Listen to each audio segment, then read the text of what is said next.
People's 132.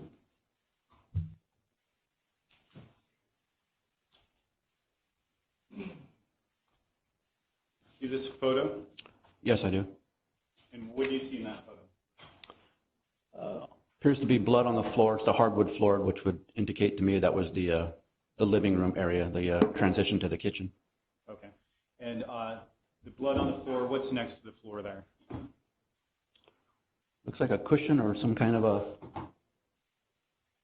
looks like a cushion or an arm to a chair, possibly. Do you recall a dog bed being at the location? Not off the top of my head, no. All right. So anyway, as we look at this photo here, do you know what blood spatter is? Blood spatter? Yes. Yes. Now, in this case, did somebody come out to document blood spatter? Yes, sir. And where was that person from? The Department of Justice lab. Okay. And was that you? Did you coordinate that, or did somebody else? Or originally, I was working with another DA, Mike Carney.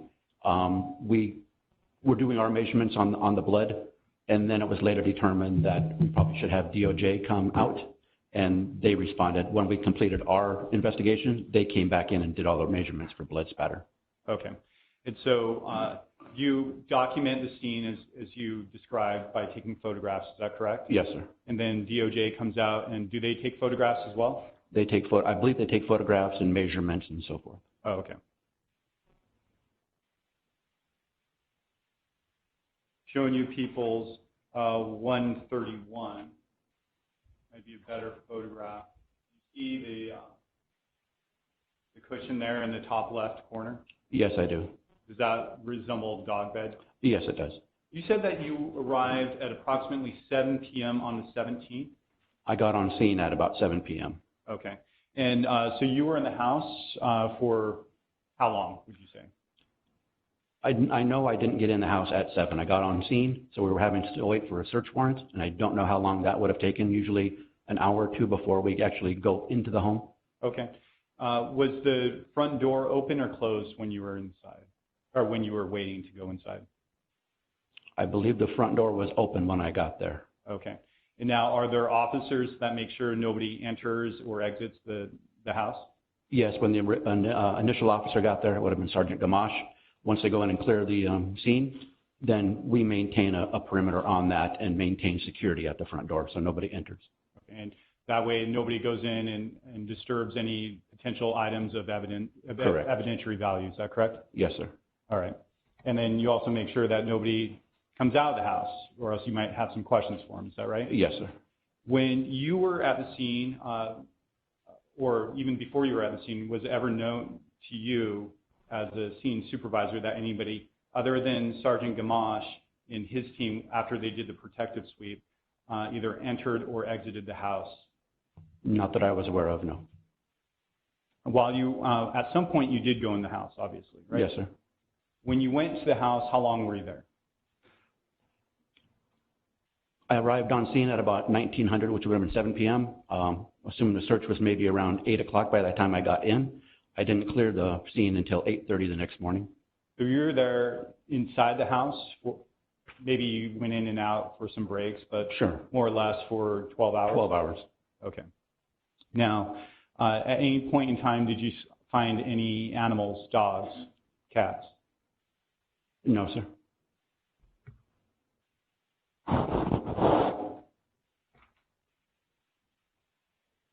I'm showing you people's 83. You see this photograph here?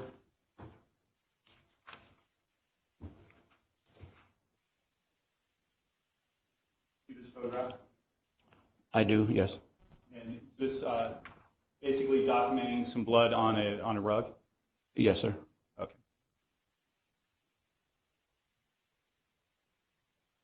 Now, going back to people's 218, this is the diagram of the first floor of the house. Is that correct? Yes. The chair that Mr. Martin was in, can you show the jury? Or I'm sorry, not the chair that you found blood spatter on, I should say? I believe it was that leather reclining chair right there. And will you show the jury where the blood trail from that chair went to? It proceeded from here in the living room, down through the hallway, across that rug, out the garage door, and eventually Mr. Martin was found lying here in the garage. Okay. So on the exhibit where you marked where that chair is, you were identifying the area with a laser pointer. You went down to the left, and then there is, to the left, there's a hallway. Is that correct? And then Yes. Down the hallway, if one were to walk to the garage, what's left of that rug in the hallway? If I was walking out through the hall, on my left at that time would be a bathroom. And did anybody go inside the bathroom and document any potential evidence in the bathroom? Yes, sir.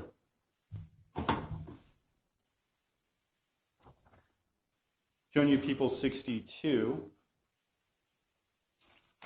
This photograph? Yes, I do. What is that photograph of? That would be in the living room, proceeding down the hallway towards the garage. The left right here would be a little coat closet, and to the left, or a little bit further down on my left, would have been the entrance to that bathroom. And what's the door straight ahead? That would be the garage door, and to the right would be a door leading to the laundry room, another door out the side of the house. I see there's an evidence placard 21 there. Is that correct? Yes, sir. And what's that Depicting the black baseball bat found next to the door. Now, showing you people 72. What is that? That's a picture of inside the bathroom, a couple of placards indicating items of interest. And there are placards 14 and is that 15? Yes, sir. Okay. So let's look at 14 and people 73.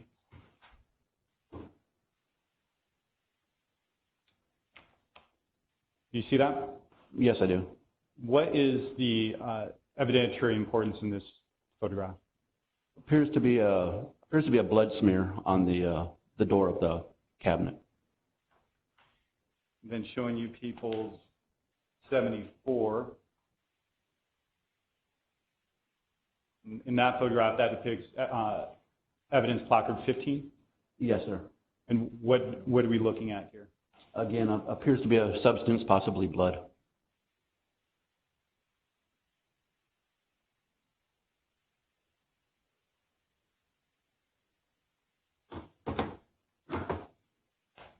Showing you people's 175. Do you see this photograph? Yes, sir. I'm going to zoom into the top middle of this photograph. And do you see this panel right here? Yes. And what is that panel? It looks like to be an alarm panel of some sort on the wall. Okay. And then people's 174.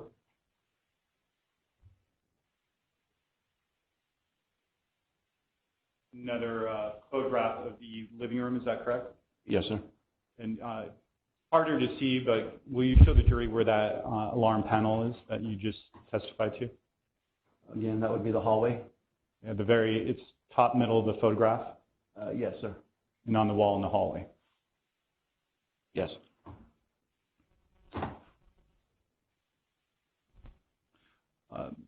Detective Voorhees, I understand that you said that you retrieved the bat in this case.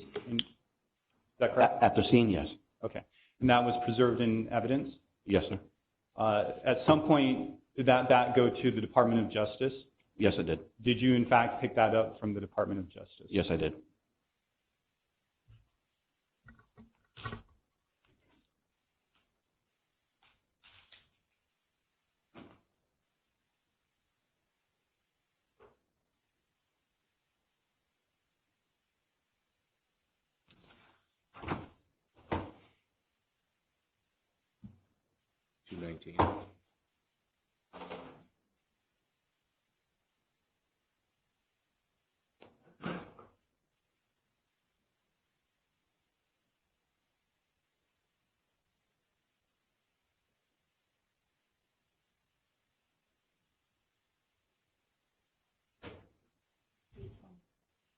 226.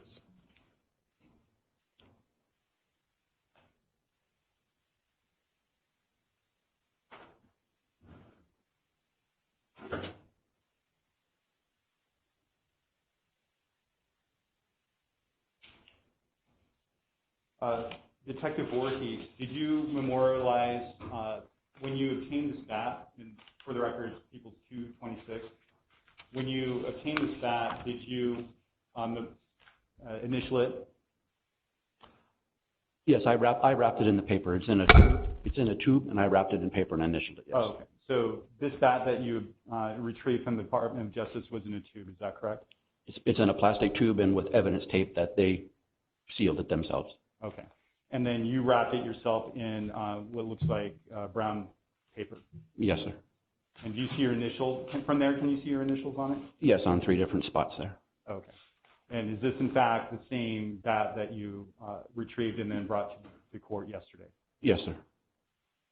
For the record, I'm opening People's 226, the outer brown paper.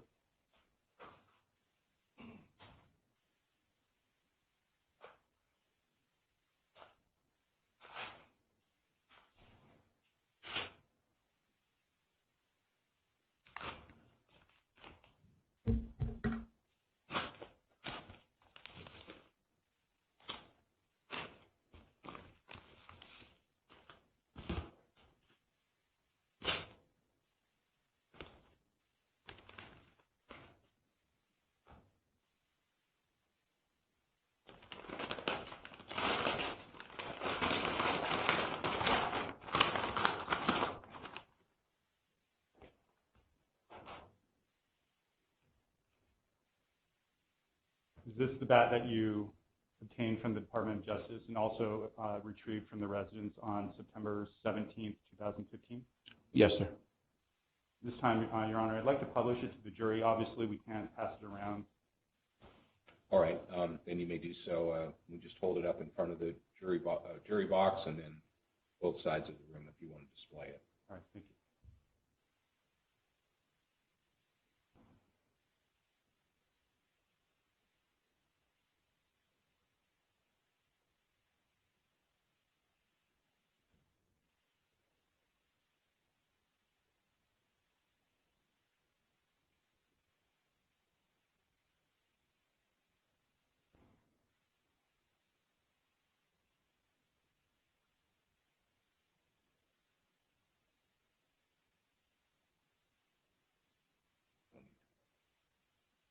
Mr. Beecham, did you want to retain the paper that it was wrapped around and put the evidence sticker on the tube, or did you want it on the paper and then rewrap it? I think the evidence sticker on the tube is fine. This is in fact the same tube that you Department of Justice. Yes, sir. And it is wrapped in. Yes, sir.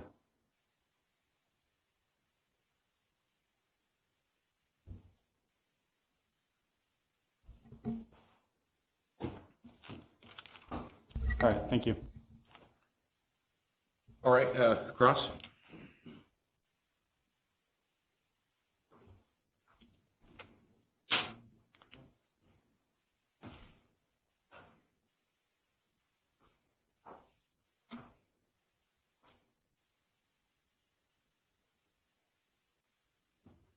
Looking at Exhibit 218, could you point to us where you found the baseball bat?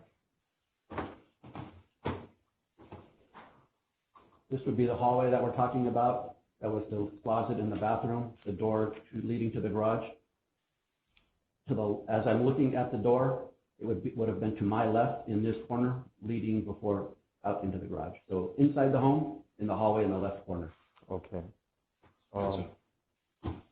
Thank you, sir. Did you see on the bat any type of stains? But just by looking at it, there appeared to be some kind of stains to the bat, yes. And did you physically take the bat, or did you wait for DOJ to come and get it? We collected the bat. You collected it, you packaged it as we saw here today?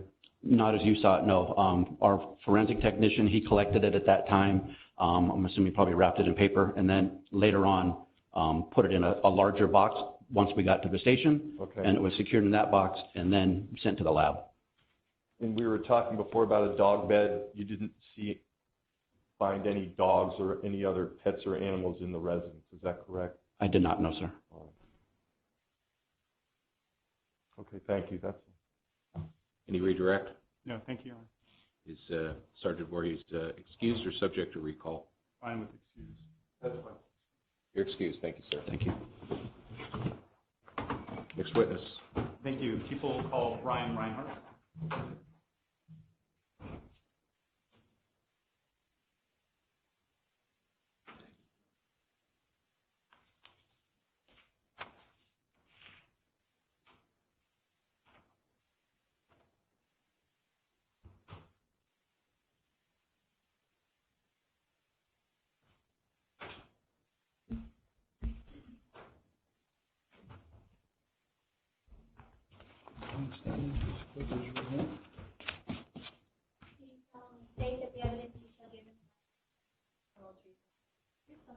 I do.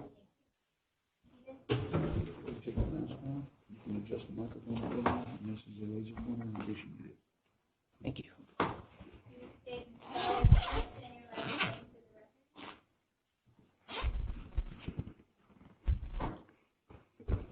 Brian Reinarv, BRIAN,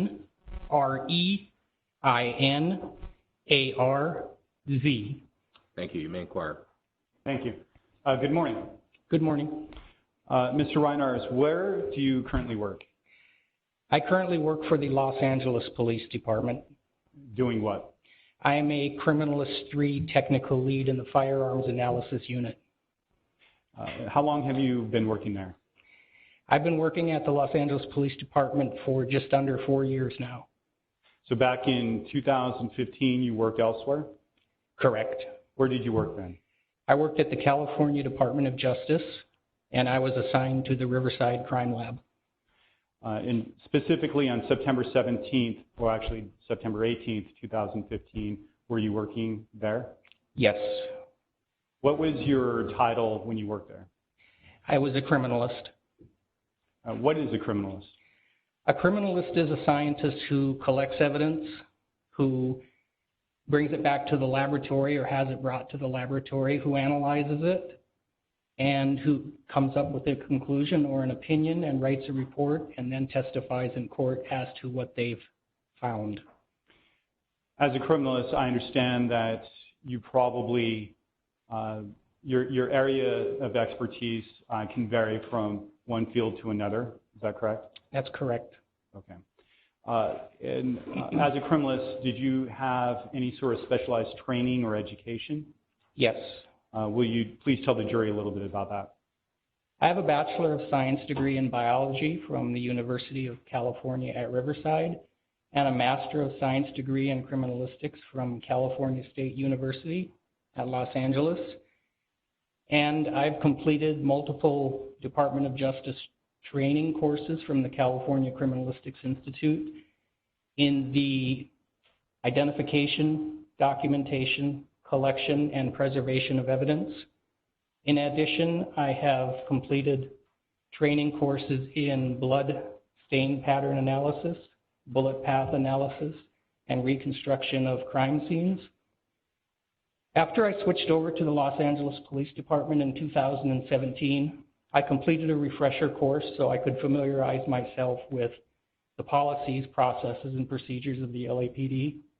I personally processed over 100 major crime scenes to include homicides, assaults, rapes, shootings, which includes officer-involved shootings. And now as a technical lead with the LAPD, I conduct crime scene training for detectives and for criminalists. How long have you been working as a criminalist? How long have you been working as a criminalist? Total January will be 20 years. So going back to September 18th, 2015, were you called to 1027 Winthrop Drive in Corona? Yes, I was. What was your task at that time? The task was to go in after the scene had already been processed and to look for any additional evidence and to document any bloodstain patterns that we might find. Now, you mentioned a couple of times bloodstain patterns. Is that also what some people call, in lay terms, blood spatter? Yes. And not to be mistaken with blood splatter, correct? Correct. There's no L. That's a common mistake that a lot of lay people say. Is that correct? Yes, it is. All right. So with regard to blood spatter or bloodstain pattern analysis, could you tell the jury what that is? Basically, it's documenting and taking a look at blood that is shed during the commission of a crime and trying to determine, how it may have been shed, position of people involved, and things of that nature. And I was asked to document for potential further evaluation. So your task was to document, and were you trained on how to document bloodstain patterns? Yes. And will you tell the jury a little bit about your training and experience with that specific field? I trained with one of the leaders in the field of bloodstain pattern analysis. Craig Ogino is his name. And the spelling of the last name for the court reporter. Ogino. Thank you. And we went through a series of lectures and we went through a series of practical exercises where we shot certain materials and hit certain materials with a bat or a golf club or a rock. And what we did is we measured, we documented, we photographed the resulting spatter patterns on the wall, the ceiling, the floor. And then we could get an idea what these patterns looked like based on how they were created, because there are very distinctive patterns are created depending on how that blood is shed. Now, on September 18th, you were called by the Corona Police Department? Yes. And approximately what time did you arrive on the 18th? May I refer to my notes? If it would help your recollection with His Honor's permission. Yes, you may do so.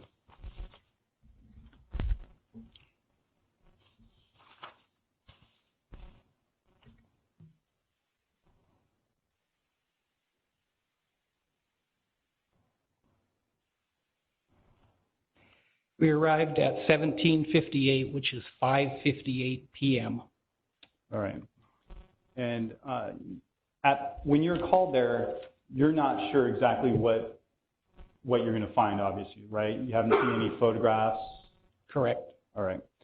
So first off, well, let me ask you this. When you go there, did you go there by yourself or did you go with anybody else?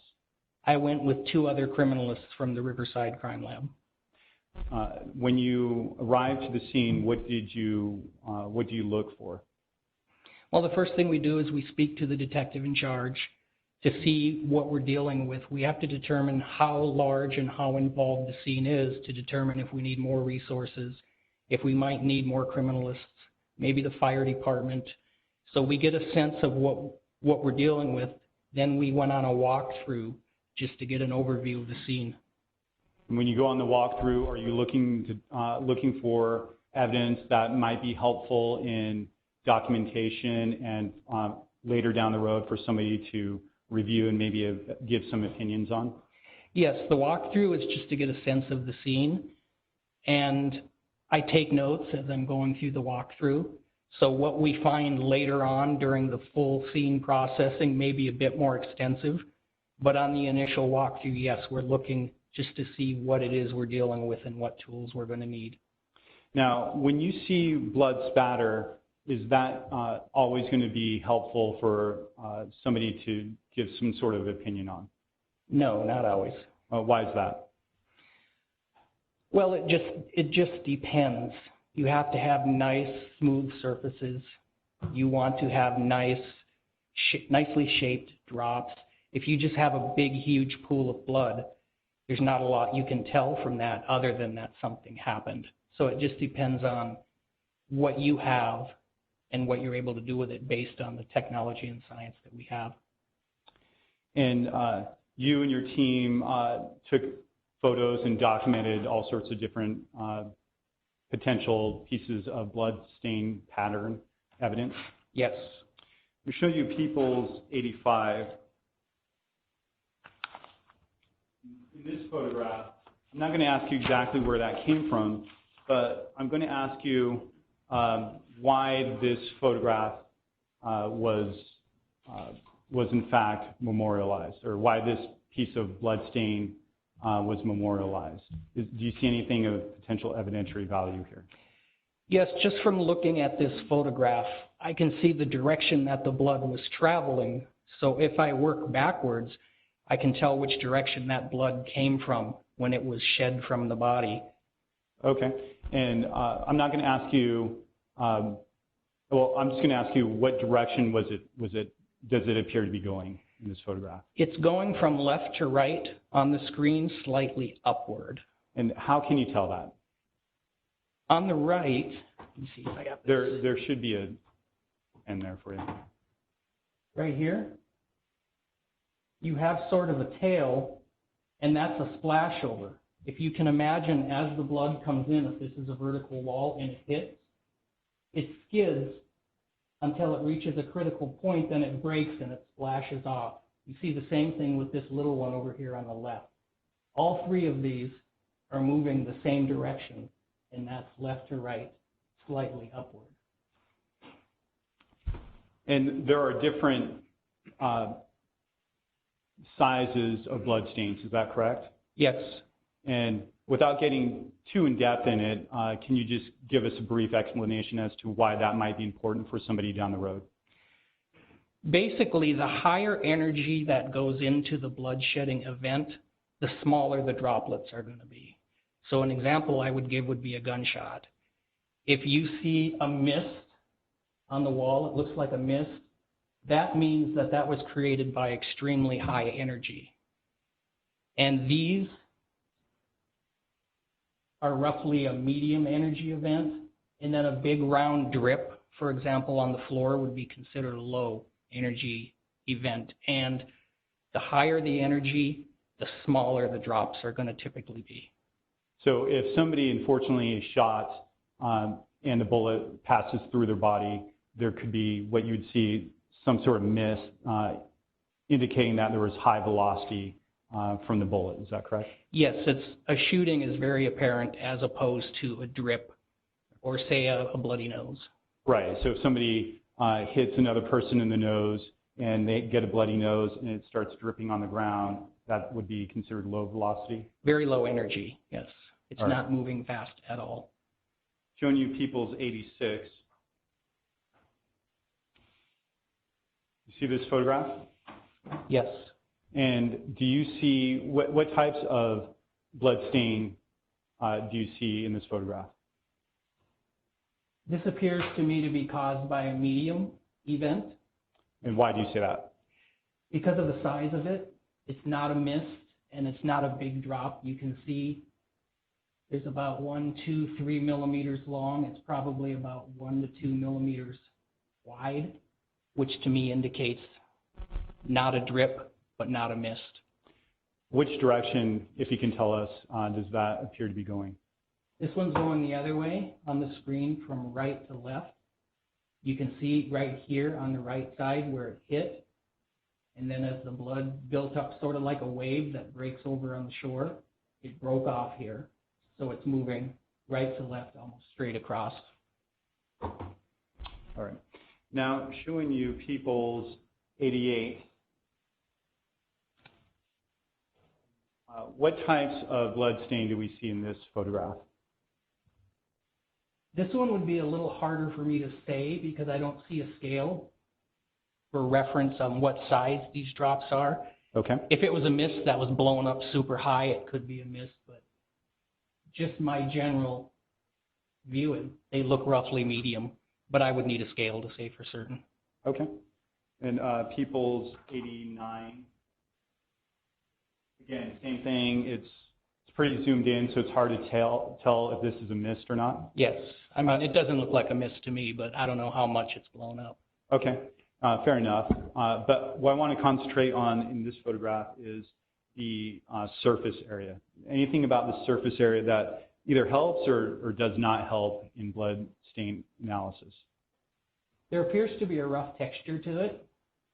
And whenever there's a rough texture, you want to be extremely careful when doing this kind of work, because when you have a smooth surface, there's a lot of geometry and trigonometry involved. And when that blood drop hits the wall, it behaves in a certain way. But if you put a big speed bump in front of it, like on a really rough surface or a rough wall or a popcorn ceiling, it's going to behave completely different. So I tend to be very cautious, or even not to say anything, if we have a rough surface. And this appears to be textured. You can see kind of the hills and valleys. Very good. All right, so now moving on.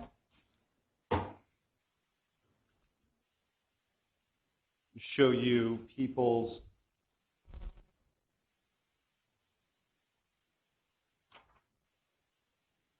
with people's 154. See this photograph? Yes. I'm going to zoom in a little bit.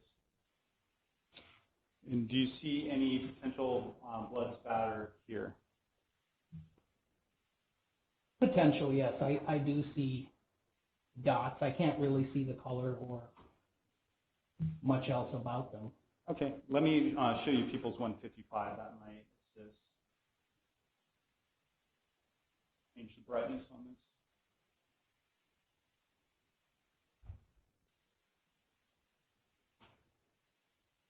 Does that assist at all? Again, they could be blood spatters, yes. Now, the surface area in this photograph, the lampshade has some sort of wrapping around it. Is that correct? Looks like it could be clear plastic or something. Okay, and what's that surface area like with regard to blood spatter analysis? It would probably be smooth unless there's crinkles in it, which there may be. I'll come back to that in just a moment. So I'm going to show you people's 151.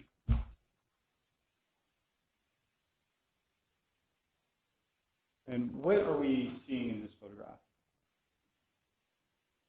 Well, like I explained previously, if you take measurements of the drop and look at the directionality based on how the drop looks, you can tell the direction that the drop came from at the time that it left the human body. And what I have here is a tripod set up in a kitchen, and I have strings coming from 3 of those blood stains that I've chosen on the kitchen island here on the right. And based on the measurements in the angle that I estimated that they came from, I have strings going back to where I felt that the blood came from. So is this a tripod that you set up? Yes. And are these the strings that you set up to Yes. the tripod? Yes. Showing you people's 150. And is that another angle of the tripod? It is. It's still, it looks like it's more toward the sink when actually it's more out, the angle of the photographs. Now, is there, what is the string actually documenting? I see it's starting from the tripod at one area, and then the third string on a tripod leg. Do you see that? Yes. And let's start with the first 2 in the upper right. Looks like they come together at the very top of the tripod there. Is that right? Yes. And is that documenting anything? Are you trying to document something? Yes, it's documenting the pathway of a blood drop. So these three strings, do they indicate that there's more than one pathway, or what? Well, there's 3 pathways for the 3 separate drops, but they could have certainly come from the same event. They could come from different events. Sure, they could, but it's not likely, in my opinion. Okay, and explain why. Because they're so nearby, and the pattern is on the same, it's on the same surface, it's on the kitchen island, And this is not a very far distance if you would look at it in real time. They're really very close if someone had moved or started to fall or something of that nature. Okay. So showing you people's 149. This is another angle showing us the pathways. Is that correct? Correct. And so my question, and I think you've answered it, between the two, there's two strings that come to a meeting at one area and then another string that does not come and meet those other two strings. Is that correct? Correct. But in your opinion, that doesn't necessarily mean it's more than one event. It could be somebody that was, say, hypothetically hit, and then they were moving and the blood was spattering at that time? Could have been, yes. Okay. In my opinion. People's 148. And is that another angle documenting the pathways? Yes, that better shows, I think, the actual direction, that photograph, because that photograph is coming from the angle of where a person may have been standing, roughly. Now, on People's 147, again, this is another photograph of the pathways, but if you look at the bottom of the strings, I'll zoom in. These strings come from different, do you see the kitchen island there? Yes. And where the blood spatter falls is actually on two different sides of the kitchen island. Is that correct? Yes, you can see that it went toward the corner and then split. Some blood went on one side of the corner and some went on the other side of the corner. I'm showing you People's 146. This would be another photograph of the pathways on the other side. Is that correct? Correct. And People's 145. That's a photograph that depicts the top where the pathways originated, in your opinion? The direction that they were headed, yes. The direction they were Where they actually stopped. It's going to depend on like the height of the person and things of that nature, but that is the directionality of them. Now, People's 144. This photograph, do you see the top of the tripod there? In the arm? Yes. And that's just on the other side of the counter, but also indicating where the blood, the pathway where it originated. Yes, that's looking across the island. Showing you People's 143. Again, another angle. Correct. Now, is there a reason why the Department of Justice takes so many photographs of so many different angles? That's common forensic practice because we don't do interpretation when we're at a crime scene. We're just documenting it so other people can look at it in a controlled laboratory setting. And the idea is just to take photos. In average crime scene, you can take up to 600 pictures. And you don't always know what you're taking pictures of when you're there. So you take pictures of everything that might help if that scene needs to be reconstructed at a later date. So these photographs, you're documenting, and then eventually they could be sent to maybe another expert to testify and get some sort of opinion on later down the road. Correct. And you said it could be up to 600, is that correct? It could be anything, but I often look at a camera after a crime scene and see 500-600 photos. I promise you, even though it might feel like it, we're not going to go through 600 today. Showing you People's 142.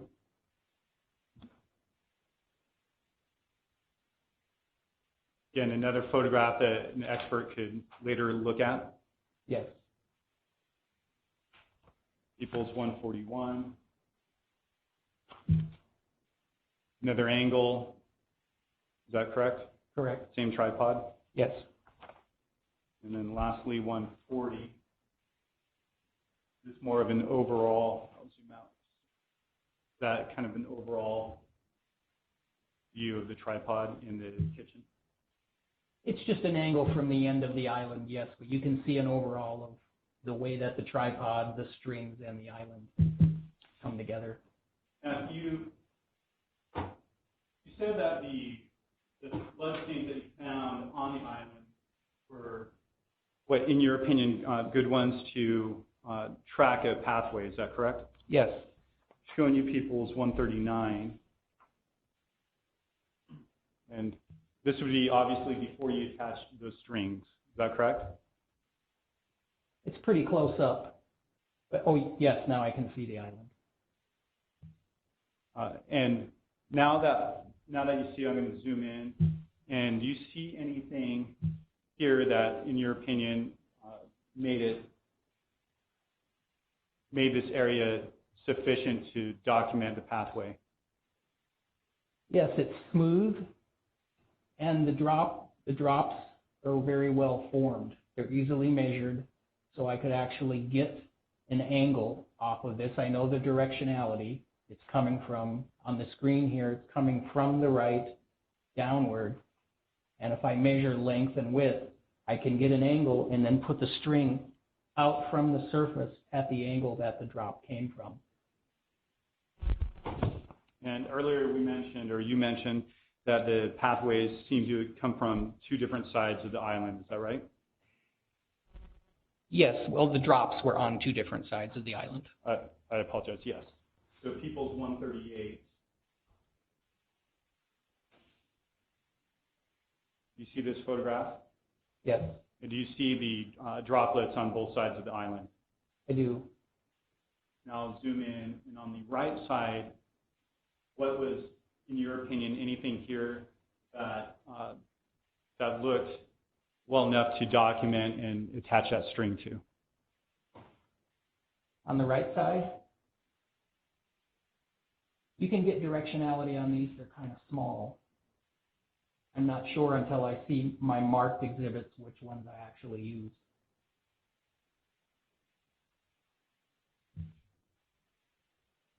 Okay. But in your opinion, those do have some sort of pattern to them? This one is the best of the ones that you're showing, this one on top. And why is that one the best? Because you can see the tail breaking off. Showing you People's 136.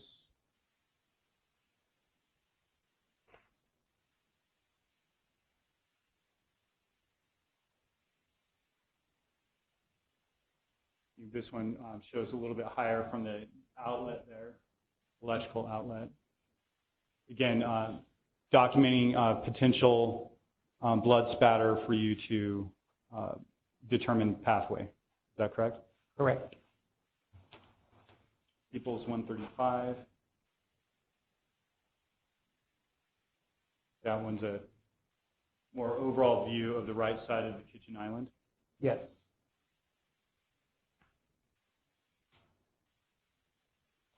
People's 134.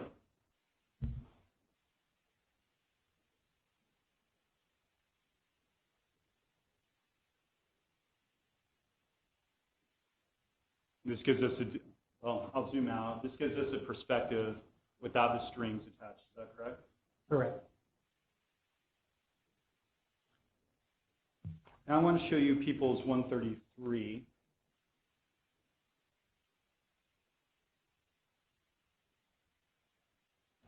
You see appears to be possibly a pantry door in the kitchen. Yes. If I zoom in, and on the bottom left of the pantry, see some blood stains there at the very bottom left. Bottom left? I'm sorry, bottom right. These? Yes. Yes.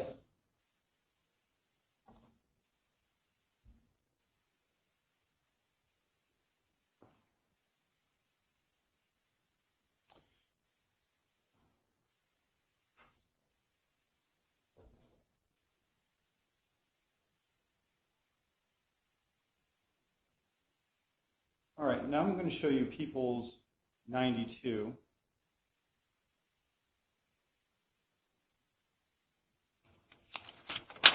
What I want to focus on here is, do you see that evidence placard number 20?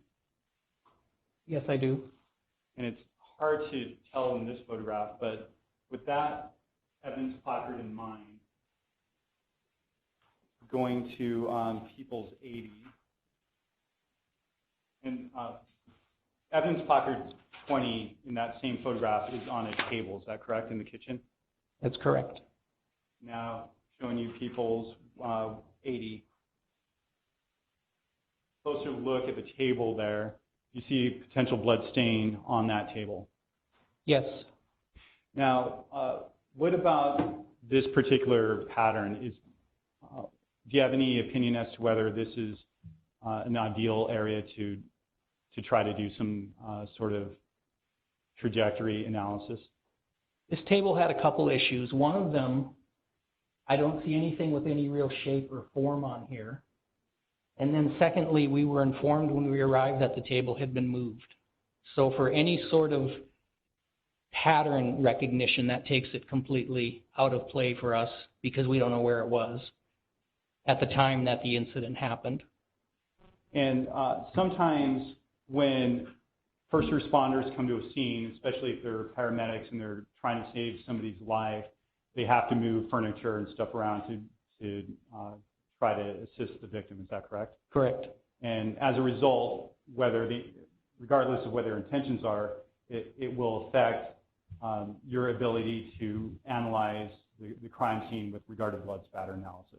Correct, because their role is to try to save lives, and preservation of life always comes prior to evidence.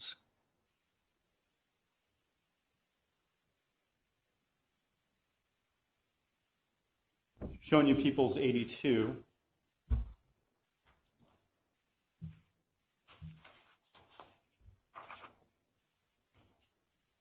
I think you can kind of see in this photograph that on the left side there's that pantry door, and then there's a blood stain on the bottom. Is that correct? Correct.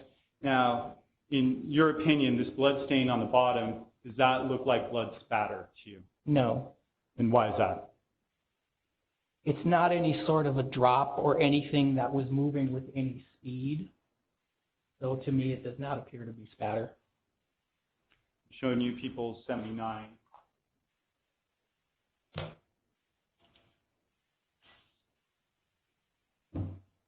Since it's not moving at any speed, so you indicated that there's basically 3 types of velocities when it comes to spatter. Is that correct? Energy is the word I used, but yes. Okay, energy. There's high velocity energy. Is that right? Correct. And that's what we see normally in gunshots. Yes, high energy, medium energy, low energy.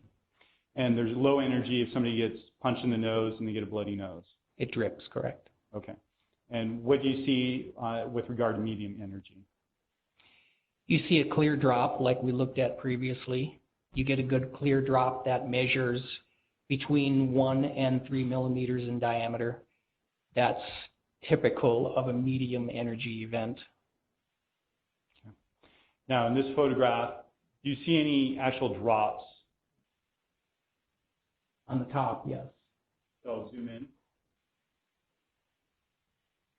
So potential blood spatter on the top portion of this photograph. Is that correct? Correct. So what would you call that on the bottom portion of the photograph? Transfer? What is transfer? Basically just means that somebody either had blood on them and they rubbed up against the wall, or something. It could have maybe been a rug or a piece of clothing or whatever, but something rubbed and the blood was transferred. Or if the blood was already on the wall, it got moved around. So it's not caused, this particular pattern, by blood flying anywhere. It's caused by something rubbing against the wall.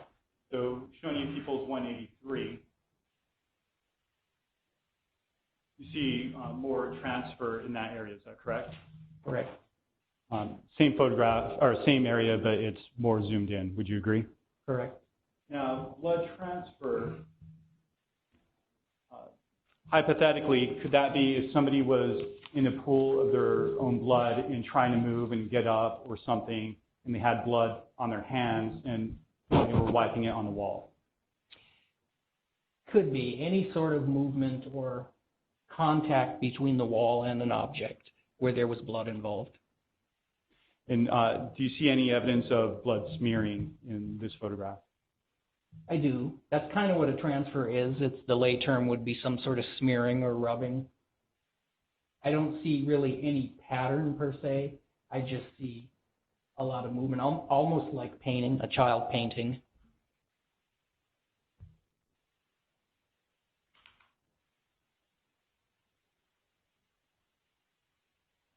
Showing you People's 87. All right, so now we see different strings in a different area of the house. Is that correct? Correct. And were you the one that that did the stringing in this photograph? Yes. What were you attempting to document? Again, we have a group of stains down here on the left on this table, and they were well formed, and I was able to measure them and get good directionality back to the direction that that blood originated at. And where, if you could show the jury where your opinion, where the blood originated from. It was headed this direction. I just attached here on this corner of the chair because out into space there would have been nowhere else to attach it. So I'm not sure where it originated, but it was coming this direction from upper right to lower left when it hit. So up in here, along this pathway somewhere. Showing you 184. All right, so that's another view of the stringing. Is that correct? Correct. And you documenting the pathway. Yes. Showing you People's 185. Is this another angle? Yes.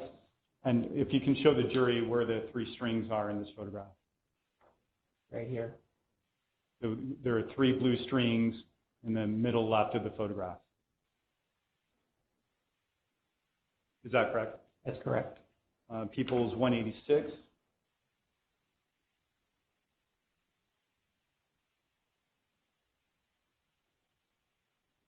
Again, is this another angle of the stringing and the pathway that you're attempting to document?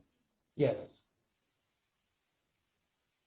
Now, before you're documenting, you need to determine whether there's some sort of whether this is in fact blood. If it's not blood stain, then you can't really do a blood stain analysis. Is that correct? Well, we don't really determine anything at the scene. We do have a screening test that we perform.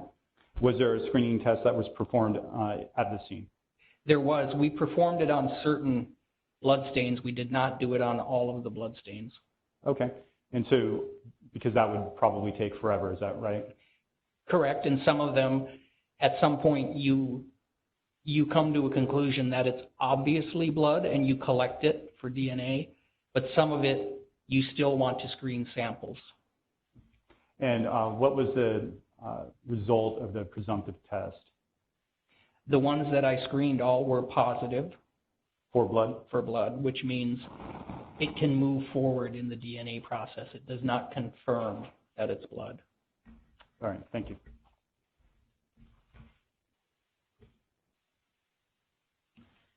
Ross? Thank you.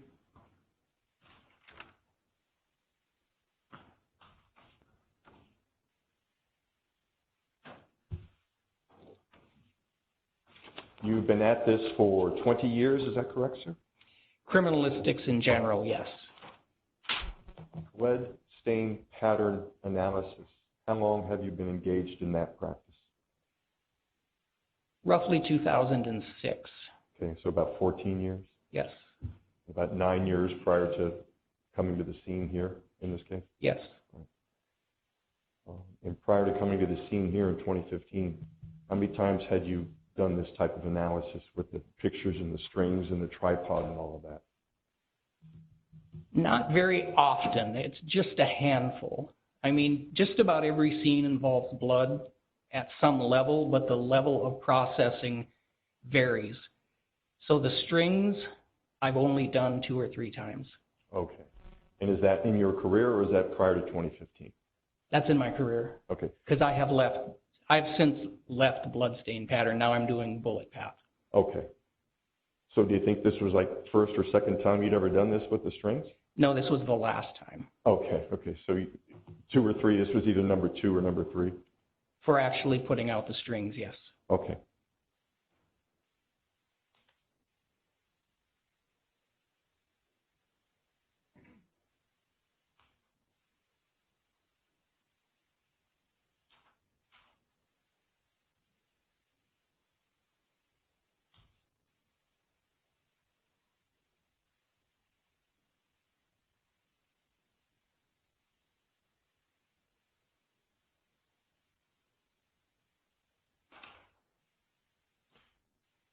This is Exhibit 140.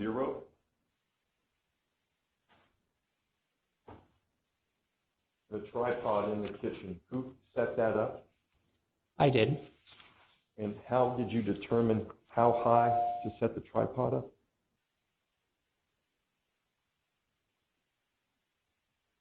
I think I extended it fully. Okay.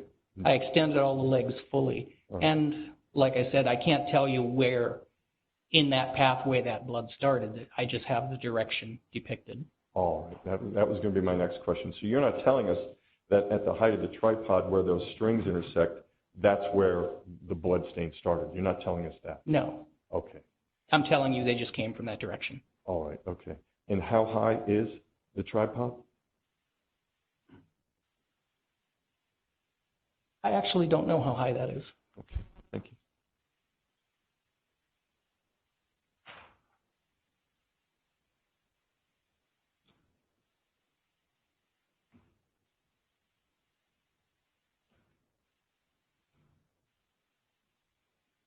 This is Exhibit 136. I believe this is the one that Mr. Beecham asked you.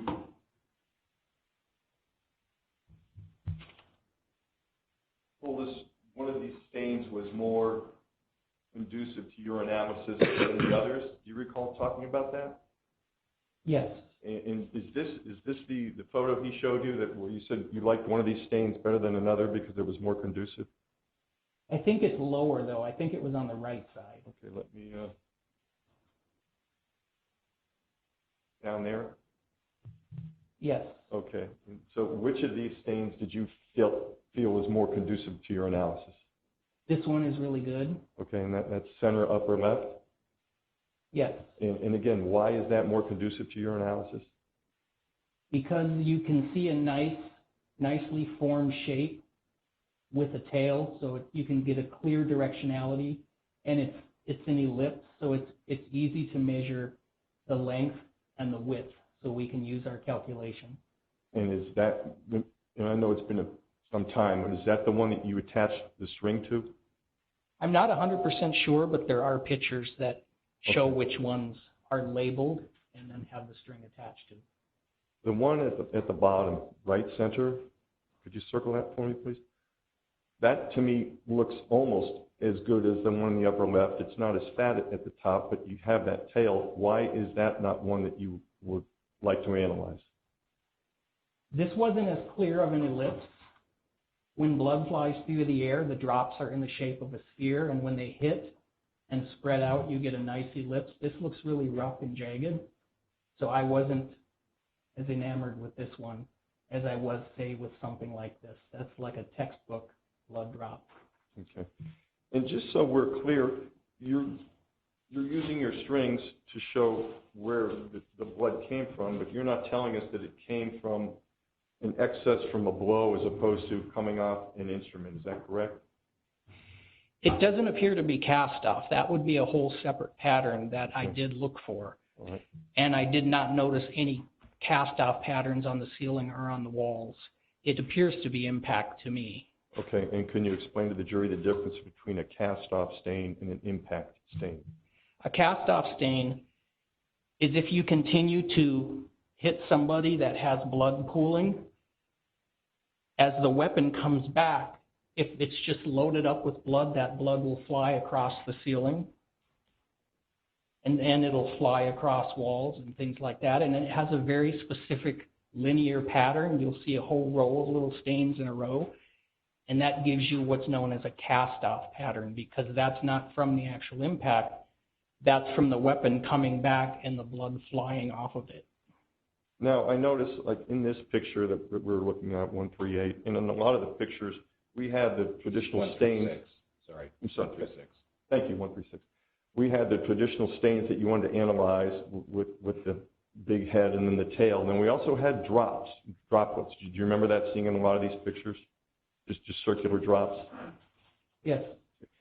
Can we assume that those stains were produced by different energy? Because you said the high energy stuff does the mist, the medium energy stuff produces this stuff, and the low energy stuff does the big stuff. I would have to see them again to remember what we're talking about, but a lot of it depends on the size of the stain. Okay. So if you have a round drop, that would indicate that it was coming from straight out. You can get impact round drops as long as the size of them is right. It will indicate a straight hit into the wall. It wouldn't necessarily mean that it's a different speed. It would mean that it's a different direction. If you can imagine dropping water on the floor from straight up, it drops straight down and forms a circle. If you shoot water from the side, it's going to elongate like this. Okay, great. Thank you. That's all. Any redirect? Yes, actually, if I may reopen, there's an area I forgot to ask him about. All right, let me do so. So, Mr. Reinarv, when you were working for the Department of Justice, were you were a government employee? Is that correct? Correct. So you weren't retained to go out to the scene on September 18th, 2015. No, that was just a response as part of my job. Okay. But now you said that you since have left and gone to LA County, is that correct, or LA City? Los Angeles Police Department, yes. LAPD. And as a result, you're obviously not working for the Department of Justice. Correct. Now, are they paying you? Is LAPD paying you to be able to be here today and testify? No. In fact, are you charging the district attorney's office for your time testifying here today? Yes. How much are you charging us? $200 an hour. And for how many hours? I'll have to look at it afterwards. It's probably going to be 8 or so hours. You were here yesterday waiting, is that correct? Correct. And charging us for our time then as well? Correct. Because, again, that was a day that you couldn't work at LAPD. Right. That's a day I don't get paid from the LAPD. Thank you. Nothing further. Mr. Jensen? Thank you.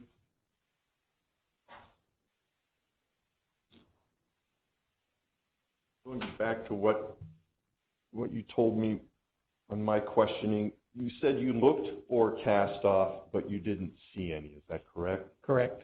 And you're aware that the theory of the prosecution that this item, exhibit number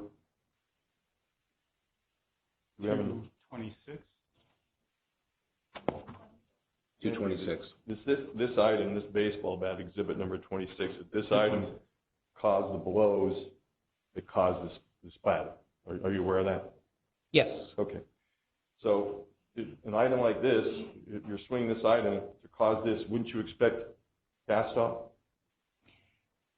I expected there very well could be. That's why I looked for it. Okay.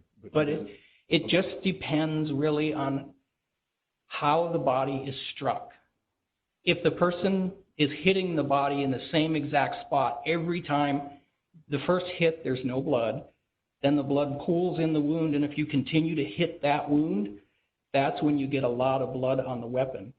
But if the person's moving and you hit them here the first time, then you hit them here the second time, then you hit them here the third time, there's going to be less blood.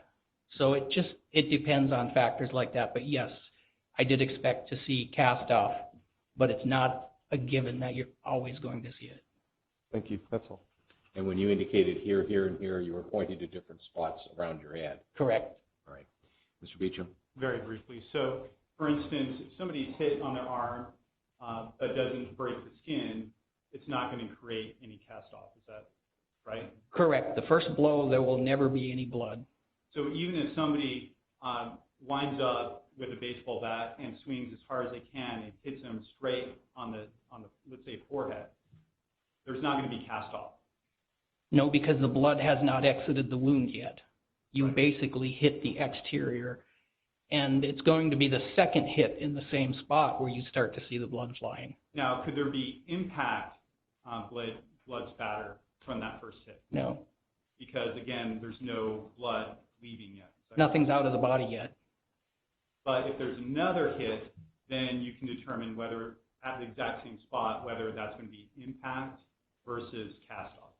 By the pattern, you can typically tell, yes.